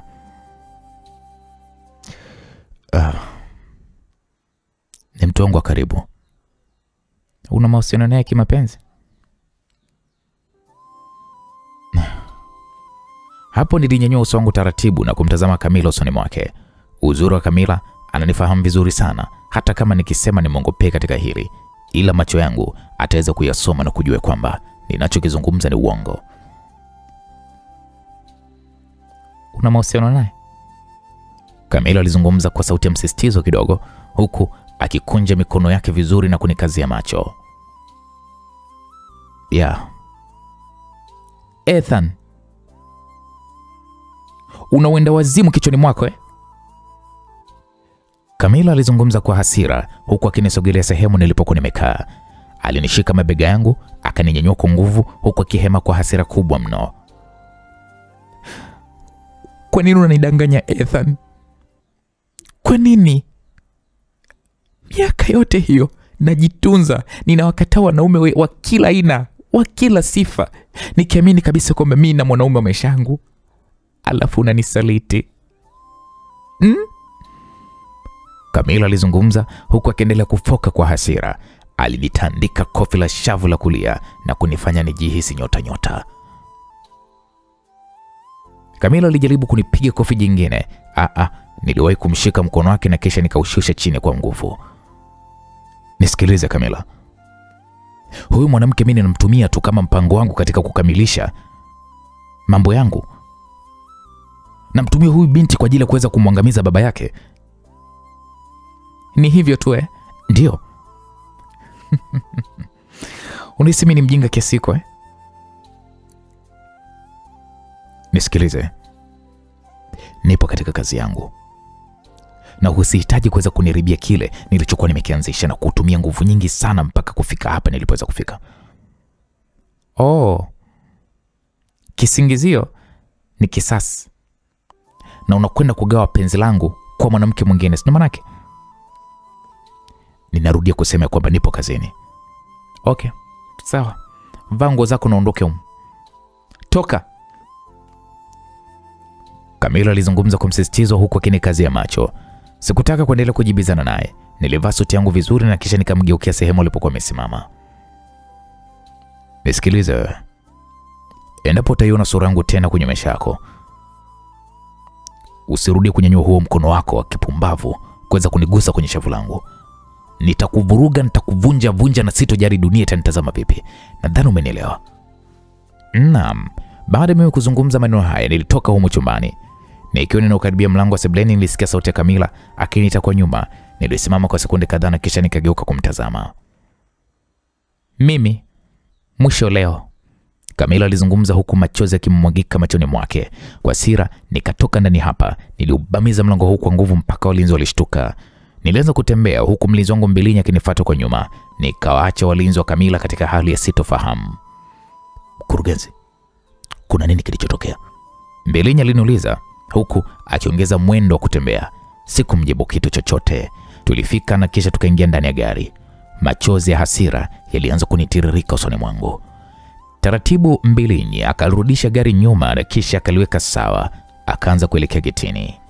Geti likafunguliwa na wanajeshi hawa na kisha tukaanza kuondoka hili eneo. Mkurugenzi, yule jamaa amekamatwa. Yuko wapi? Nilijibu huku nikijipangusa machozi yangu. Yupo nje ya mji. Twende waambie vijana wako waimarishe ulinzi hadi tuweze kufika. Wanafanya hivyo mkuu. Safari ya kutoka katika jiji la Dar es Salaam ikaanza, huku kauli ya Kamila ya kwamba mimi naye mahusiano yamekwisha ilianza kujirudia kichwani mwangu. Tukatumia masaa mawili kufika katika poli moja lililopo nje kabisa jiji la Dar es Salaam. Tuliingia katikati ya poli hili lenye miti mingi. Mlinzi wangu Mbilinyi alisimamisha gari mbele ya nyumba ndogo ya bati, huku kukiwa kuna gari nyingine mbili za watu wa Mbilinyi. Tumefika mkurugenzi. Nilishuka huku moyo wangu ukiwa umejawa na hasira mno. Tuliingia ndani ya nyumba hiyo na tukamkuta pale kijana wa mzee Mkumbo ambaye ndiye alinishambuliaga kwa risasi. Kijana huyo alikuwa amepigwa pingu mkononi mwake, huku miguuni mwake akiwa amefungwa nyororo nene kiasi. Kijana huyu aliponiona alishtuka. Nilivua koti langu la suti na kisha nikakunja mikono ya hili shati. Unahisi vile vichwa vya binadamu alivyopelekewa mzee wako vilikatwa na nani kwenye ile miili yao? Nilimuuliza huyu kijana huku nikiwa na chuchuma mbele yake. Alikaa kimya huku akinitazama usoni mwangu. Walinzi karibia 6 wote walikuwa wamenizunguka kwenye hii sebule, huku kila mmoja akiwa na bastola mkononi mwake. Nikamwambia, sikiliza wewe. Kukaa kwako kimya nalo pia nijibu. Wale wenzako mimi ndo niliweza kuwaua kwa kuwakata vichwa vyao na kuviweka ndani kwa yule mzee. Nikatazama mikono ya mmoja wa vijana waliokuwepo hapa. Nilimsogelea na kumuomba avue gloves zake nyeusi.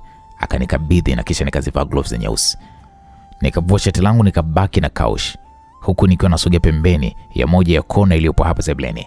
Nilichukua gongo moja la kuchezea mchezo wa cricket. Nilimtazama huyu jamaa huku nikitazama ni eneo gani ambalo linaweza nikampiga. Amesema kwamba bosi wake amekwenda Morocco kufanya nini? Hapana, hajasema chochote. Okay, sawa. Nilianza kumpiga huyu jamaa. Nilimpiga miguuni mwake kwa nguvu zangu zote. Jamaa huyu alianza kulia mithili ya mtoto mdogo, huku kila sehemu ninayompiga lazima nivunje mfupa. Sema, yuko wapi huyo bosi wako? Anarudi kesho kutwa. Tanzania? Ndio. Kwa nini mnishambulia kwa risasi na kuhitaji kuweza kuniua? Bosi alisema kwamba nifuatilie historia yako na kwa nilivyomweleza kwamba sura yako sio ngeni kwangu, na tulipogundua kwamba wewe ni adui kwetu akaniagiza nikuwe haraka vile iwezekanavyo. Sasa hakikisha kwamba ninampata bosi wako. Hapo niliendelea kumshambulia kwenye sehemu mbalimbali za mwili wake mpaka alianza kuvuja damu. Nikajikuta nikiendelea kumpiga huku nikipiga kelele kali sana, kelele upelekea mlinzi wangu Mbilinyi kunifuata na kisha kanisogeza pembeni. Akasema, mkuu, inatosha. Mbilinyi alizungumza huku akinitoa ndani hapa. Ukichanganya hasira ya kuacha na Kamila, nilijihisi moyo wangu kichomoka kwa maumivu makali sana niliyokuwa ninayahisi. Hakikisheni kwamba mzee Mkumbwa kirudi mnamkamata, na akaunti zake zote zile za pesa lazima zifilisiwe. Sawa mkuu, nitafanya hivyo. Nirudisheni nyumbani. Kaniletee shati pamoja na koti langu. Nilimwambia mlinzi Mbilinyi. Aliingia ndani mlinzi Mbilinyi, na baada ya muda akatoka akiwa na nguo zangu. Tuliingia ndani ya gari na kurudi nyumbani. Tulifika nyumbani ilikuwa majira jioni. Nilimkuta Bianca akiwa ananisubiria kwenye kibaraza. Kitendo cha kushuka tu ndani ya gari, alibaki akiwa ameduaa. Ethan, mume wangu, ni nini kilichotokea? Bianca aliniuliza huku akinitazama kifuani mwangu. Nilitazama ni nini ambacho anakitazama, nikakuta ni nguo yangu ya ndani niliyokuwa nimeivaa ikiwa na damu nyingi sana nzito nzito ambazo zilikuwa zimenirukia. Mume wangu, ni nini ulichokifanya jamani? Bianca alizungumza huku machozi yakimlengalenga usoni mwake. Nilimkabidhi koti langu la suti pamoja na shati na kisha nikaingia ndani. Nikapitiliza moja kwa moja mpaka bafuni. Haikuisha hata dakika moja, Bianca aliingia huku machozi yakiwa yanamlengalenga. Mume wangu, umeua mtu?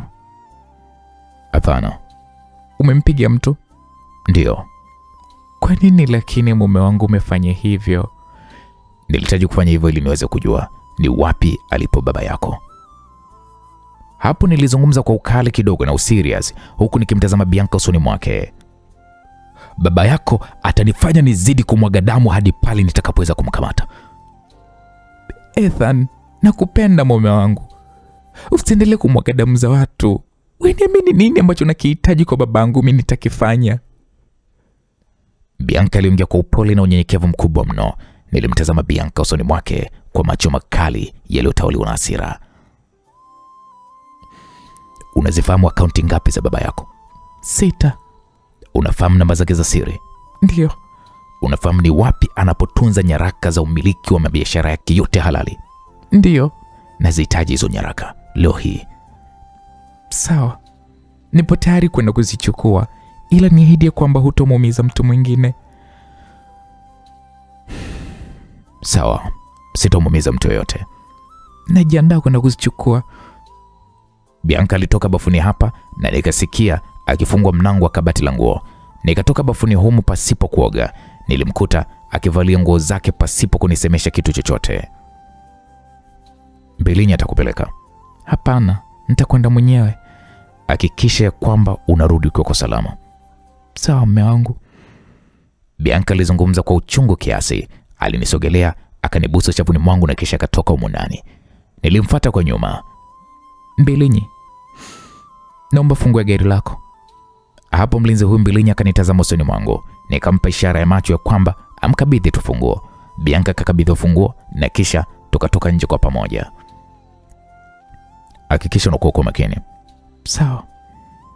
Bianca alifunguliwa geti na kisha kaliondoa gari hili. Bwana mkurugenzi, hivi itakuwa ni salama kwake kwenda anapokwenda peke yake? Ndio. Ninamwamini yuko vizuri. Au niagize vijana waweze kumfuatilia kwa ajili ya ulinzi wake? Hapana. Acha ende mwenyewe. Hapo nilizungumza huku tukirudi ndani. Nikaelekea bafuni nikaoga. Nilipomaliza nikatoka nje huku nikiwa nina vesti niliyokuwa nimeivaa huku ikiwa iko na madoa mengi ya damu. Naomba nilete kiberiti. Nilimwagiza mlinzi wangu Mbilinyi huku nikizunguka nyuma ya nyumba yetu. Nikaiweka vesti hii chini. Mbilinyi alifika eneo hili huku akiwa ameshika chupa ya mafuta ya taa pamoja na kiberiti akanikabidhi. Nikamwagia mafuta kwenye hii vesti na kisha nikaichoma moto na taratibu ilianza kuteketea. Mkurugenzi, yalo yasema ni kweli? Yapi? Juu ya kukata vichwa vya wale watu wa Mzee Mkumbo. Ndio. Ila kazi ilifanywa kiprofessional sana ile. Au ulimwagiza mtu kwenda kufanya kile kilichofanyika? Nilifanya kwa mikono yangu mimi mwenyewe. Niko vizuri, ila muda mwingine huwa ninahitaji msaada wa watu, kwa maana kwamba mke wangu amekuwa ni mtu wa kuweza kunisisitiza kwamba nisimwage damu. Na mimi unatambua kwamba ameokoka. Ni kweli nalitambua hilo. Na ndio maana nimehitaji msaada wa vijana wako. Ila kazi yangu niliyokuwa nayo ni kuwa vijana wote ambao walihusika kwenye kifo cha wazazi wangu. Yule naye pia ni miongoni mwao. Unajua kwa mtu wa kawaida akikutazama hawezi kujua juu ya ukali wako ambao uko ndani yako. Mimi ni mtu mwenye roho nzuri sana ya kusaidia. Ila pia nina roho mbaya sana. Na roho mbaya ambayo kwa yule amenitendea jambo baya, basi lazima nihakikishe kwamba ninamwadhibu kisawasawa. Sasa mkuu, vipi kule kwenye ubalozi? Ulitoka ukiwa na hasira sana. Ilikuwaje? Nimeachana na yule mwanamke wa kizungu. Tulisikia miguno ya kimapenzi, imekuwaje tena? Kufanya mapenzi sio kwamba eti ndio unashindwa kufanya maamuzi. Kwa maana kwamba hata hao wanaojiuza pia wanajiuza kila siku. Ila swala la wao kujiuza sio kwamba wanapenda, no, ila wanafanya ili mradi kuweza kupata kile wanachokitaka. Ni kweli unachokisema. Unajua umefanya maamuzi sahihi. Umefanya kitu cha kupongezwa. Haya sasa, hakikisha kwamba unatengeneza familia bora na maadamu hapa. Usijali kaka. Hilo li binti mbona kama anakiuhalisia fulani vicha umafia. Kivipi? Naona na roho fulani ambayo ni ngumu kiasi ambayo kwa namna moja ama nyingine naona kwamba sio nzuri. Au hujaligundua hilo? Hapo kabla sijalijibu hilo, simu ya mlinzi wangu huyu Mbilinyi ilianza kuita. Alitoa mfukoni na kuiweka sikioni. Akaisikiliza kwa muda na kisha akanikabidhi huku akiwa ananiambia kwamba ni Bianca ndiye alikuwa anahitaji kuzungumza na mimi. Ndio mke wangu. Bebe, nimekamatwa na wanajeshi wa Kijerumani na sasa wanasema wananipeleka katika ubalozi wao wa Ujerumani kujibu maswali. Ni nini kinachoendelea? Hapo nilijikuta nikishtuka sana huku nikimfikiria Kamila ambaye kuachana kwetu kusije kukamfanya kamdhuru Bianca ambaye maskini Mungu hafahamu jambo lolote hadi sasa ya kwamba ana mke mwenza.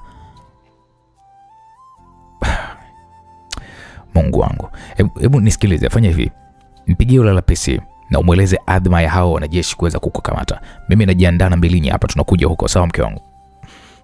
Sawa mume wangu. Ila naogopa kwa maana sijui ni kitu gani kinachoendelea. No, usiogope mke wangu. Jamani, okay? Sawa.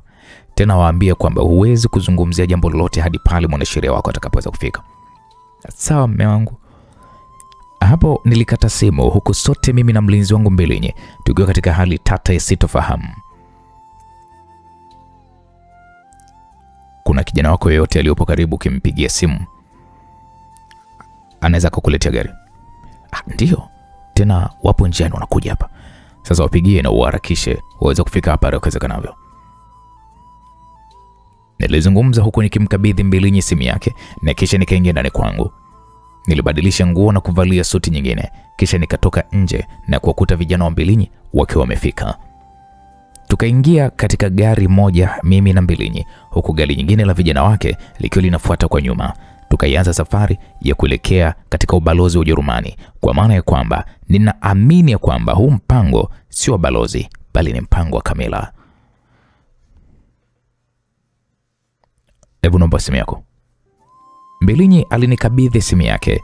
Nilitafuta namba ya mke wangu aliyokuwa amenipigia, nikaipata na kisha nikampigia. Simu yake iliita, baada ya muda kidogo ikapokelewa. Halo mume wangu. Umefanya nilivyokueleza? Ndio, na hapa ndo tunaingia getini ubalozi wa Ujerumani. RPC anasemaje? Anakuja na vijana wake, kwa maana kwamba wao hawana taarifa yoyote ya kwamba Wajerumani hao kama wamepanga kuweza kunikamata mimi. Okay, sawa, tuko njiani tunakuja. Hapo nilikata simu. Nilituliza kichwa changu kwa sekunde kadhaa huku nikiwa ninafikiria namba ya simu ya Madam Rais Tasiana Ramadhani. Nilipofanikiwa kuikumbuka kwa haraka, nikaiandika katika simu na kisha nikampigia. Japo usiku tayari, ila simu yake haikuchukua muda mrefu sana katika kuita na ikapokelewa. Halo. Mama, ni mimi Ethan. Oh, Ethan, upo hai kweli? Nimekutafuta mpaka nimekata tamaa. Kwani vikosi vyote vya ukachero nilivyokuwa nimevipa majukumu ya kuweza kukusaka havikufahamu wewe uko wapi? Ni story ndefu mamangu, ila nitakueleza nikipata muda mzuri.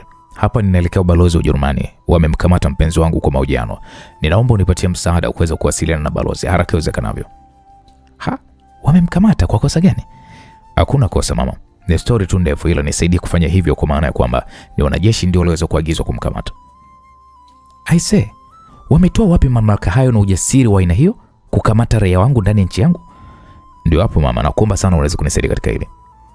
Kata simu, nimpigie sasa hivi. Nashukuru. Kweli nilikata simu huku nikishosha pumzi nyingi mno. Mbelinya akaniuliza nani huyo, nikasema ni Madam Rais.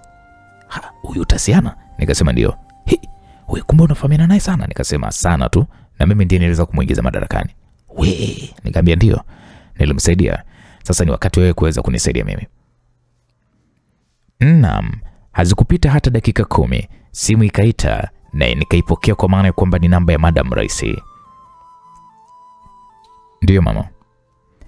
Sasa nimeshawasiliana na balozi wao na anadai kwamba hakutoa agizo kama hilo. Na hapa anatazama ni kwa nini wanajeshi hao wameweza kumkamata mpenzi wako. Okay, sawa, nashukuru sana mama. Ngoja usikate simu. Na anapiga. Simu yangu ilisubirishwa na baada ya dakika 1 sekunde kadhaa nikaunganishwa. Nimezungumza naye sasa hivi huyo balozi. Anadai kwamba aliyefanya hivyo ni binti wa rais wa Ujerumani anaitwa Camilla. Nilijua tu ni yeye. Unafahamu? Alikuwa ni ex-girlfriend wangu. Oh, kwa hiyo hii ni vita kimapenzi. Na hisi mama. Ila vipi balozi amesemaje? Ametoa amri ya binti huyo kuweza kuachiwa. Sasa hajanipa feedback ya kwamba ameachiwa au bado anashikiliwa. Okay, sawa mama. Ngoja basi mimi nifike kwenye balozi huo na nitakujulisha. Ninaomba unisaidie namba ya balozi. Okay, sawa. Nikakata simu na message ikaingia na kuonesha kwamba namba ya balozi huyo. Mimi sikuhitaji kuweza kupoteza muda. Nilimpigia huyo balozi na kwa bahati nzuri simu yake ikapokelewa. Nikamwambia mimi naitwa Ethan Klub. Nilizungumza hapa kwa lugha ya Kijerumani kwa maana ya kwamba ninakifahamu vizuri mno. Akaniambia, Ethan, mimi nakufahamu sana. Nilisikia kwamba ulikuja ofisini kwangu na sikuwepo majira hayo ya mchana. Habari yako bwana? Nikamwambia salama. Sasa kuna binti ameshikiliwa na wanajeshi wako. Ninaomba aweze kuachiliwa kabla hata ya kuweza kuonana na Camilla. Oh, binti unayemzungumzia ndio huyu niliyetoka kuzungumza na Madam Rais. Ndio. Mimi nishatoa agizo aweze kuachiwa haraka iwezekanavyo. Kwa maana sihitaji kuvunja uhusiano wa nchi yangu na Tanzania ikiwa tunaelewana vizuri sana. Nashukuru sana. Na naomba uhakikishe kwamba anapatiwa ulinzi wa kutosha na nimkute hapo getini. Unakuja ubalozini usiku huu? Nimekaribia tayari. Oh, njoo basi tuweze kuzungumza mambo mawili matatu bwana. Nitaangalia, ila hakikisha tu kwamba huyo msichana haonani na Camilla kwa maana kwamba nimeambiwa Camilla ndo ametoa hayo maagizo. Niamini mimi hataweza onana naye. Sawa. Sawa. Hapo nilikata simu nikampigia Bianca akapokea simu yake. Vipi? Naona umeniachia ndani ya gari yangu.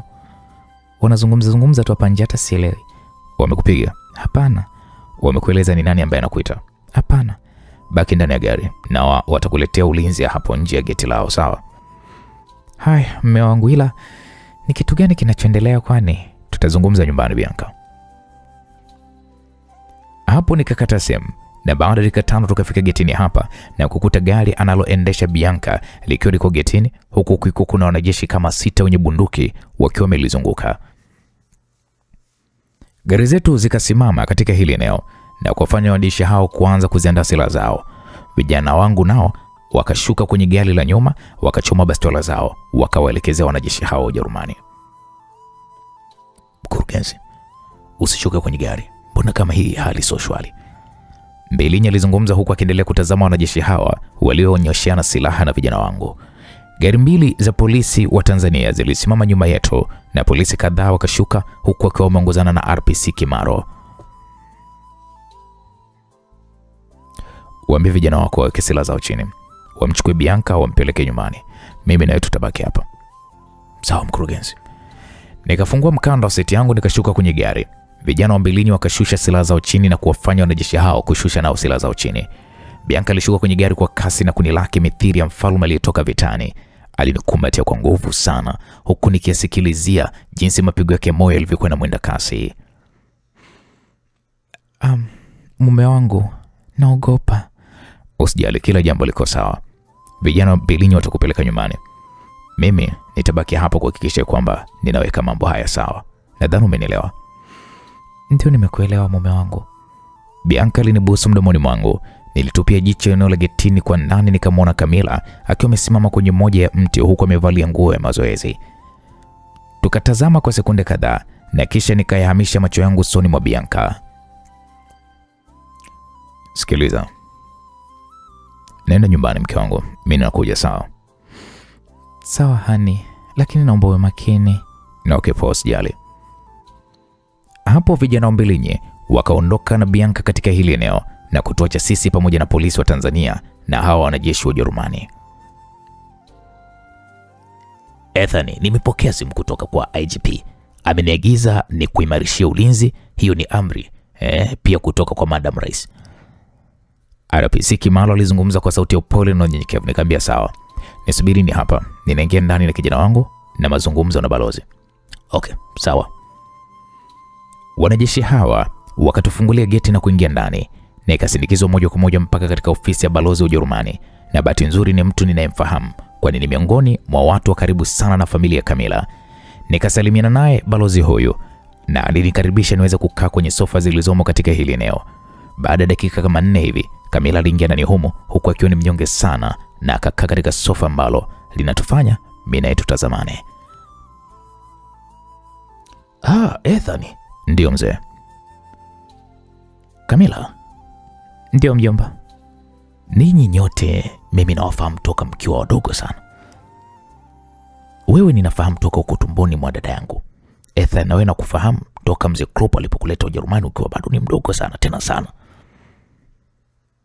Mzee huyo alizungumza kwa upole sana na hekima ya hali ya juu.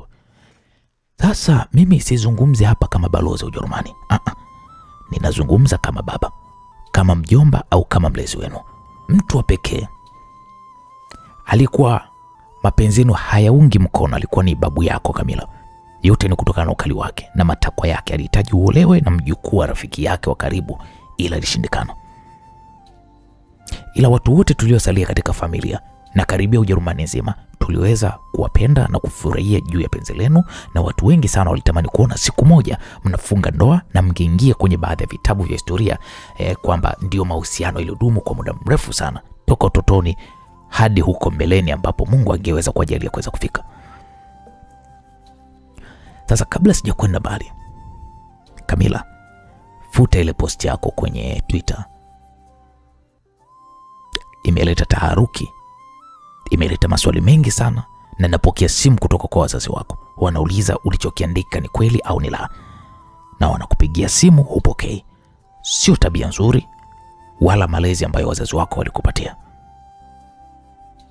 Hapo nilimtazama Camilla kwa macho ya kuibia. Nilimwona jinsi alivyojawa na unyonge. Haya ni maisha yenu nyinyi wawili. Sio kila kitu kinachotokea kwenye maisha yenu ya ndani muyaweke kwenye mtandao. Kumbukeni kwamba mtandao sio mapenzi yenu na mtandao sio maisha yenu wala utu wenu wa ndani. Sasa kuanza kuweka picha na kuandika ya kwamba it's over, sijapenda Camilla, na narudia tena kwamba sijapenda. Futa hiyo posti sasa hivi kabla sijaendelea na mazungumzo. Simu ipo ndani. Ukirudi huko ndani hakikisha kwamba unaifuta. Sitaki ujinga na upuuzi wa aina hiyo tena. Sawa? Sawa anko. Ethani, mwenzio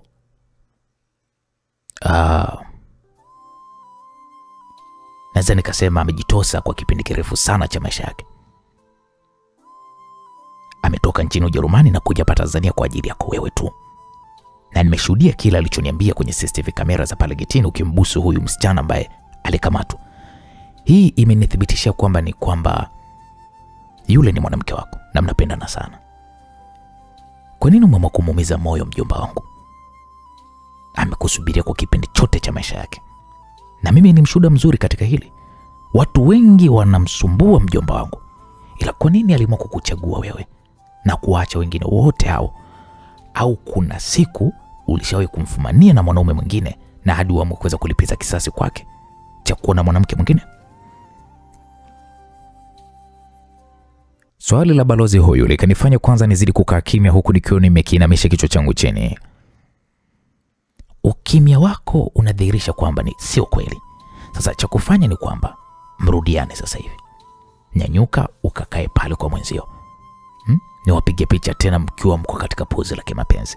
Niweke kwenye akaunti yangu ya Twitter na nikanushe juu ya kuvunjika kwa penzi lenu. Na nyinyi kwenye akaunti zenu hiyo picha muiposti. La sivyo, Ethan unachezea shilingi choni, kwa maana kwamba kama ni Mjerumani ndiye alikupandisha na kukupa utajiri huo ulionao leo, basi Mjerumani huyo huyo ndiye atakayeweza kukushusha na ukawa maskini wa mwisho duniani, kwani tambua 90% ya utajiri wako umeuacha nchini Ujerumani. Hivyo usicheze na mjomba wako bwana. Kauli ya mzee huyu ujuzi kanifanya nimtazame kwa hasira sana, kwani kwenye maisha yangu kitu nikichukiacho ni kutishiwa maisha yangu, na huwa niko tayari kupambana ili mradi tu nihakikishe kwamba ninaitunza heshima yangu. Kwa hiyo wewe mzee unanitisha? Unanitishia? Haya bwana, sasa mambo yanazidi kuwa matamu. Na Ethan hapendi kutishiwa nyau. Hapendi kabisa masuala kufokewa. Sasa itakuwaje? Bwana, mimi nikwambie tu kwamba mtu wangu usikose katika sehemu ya 15 mzigo mtamu kuitwa Power. Mimi naitwa Uncle J. Asante sana kwa elimu yako. Tukutane katika sehemu ya 15.